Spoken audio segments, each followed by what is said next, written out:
প্রধানমন্ত্রী শেখ হাসিনা বলেছেন, দুর্নীতি বিরোধী অভিযান চলবে। এই ইস্যুতে সরকার জিরো টলারেন্স দেখিয়ে আসছে।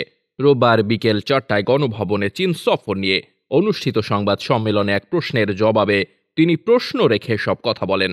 প্রধানমন্ত্রী বলেন, যারা অন্যায় করবে, দুর্নীতি করবে, তাদের ধরা হবেই। সরকারের ইমেজ নষ্ট হবে কিনা তার পরোয়া করি না।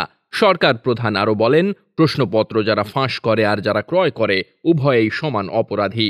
সবার বিরুদ্ধেই ব্যবস্থা নেওয়া উচিত। এর আগে গত 8 জুলাই বেইজিং সফরে যান প্রধানমন্ত্রী শেখ হাসিনা।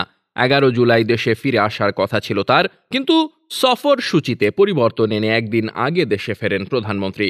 বেইজিংয়ে অবস্থানকালে চীনের প্রেসিডেন্ট শি জিনপিং এর সঙ্গে দ্বিপাক্ষিক বৈঠক করেন প্রধানমন্ত্রী। এছাড়া চীন প্রধানমন্ত্রী লি কিয়াং এর সঙ্গেও প্রতিনিধি পর্যায়ের দ্বিপাক্ষিক বৈঠকে অংশগ্রহণ করেন। সফরের শেষ দিন 10 জুলাই বেইজিংয়ের গ্রেট হল অব দ্য পিপলে বাংলাদেশের প্রধানমন্ত্রী ও চীনের প্রধানমন্ত্রীর মধ্যে বৈঠকের পর দুই দেশে 21টি সমঝোতা স্মারক স্বাক্ষর করে এবং 7টি প্রকল্পের ঘোষণা দেয়।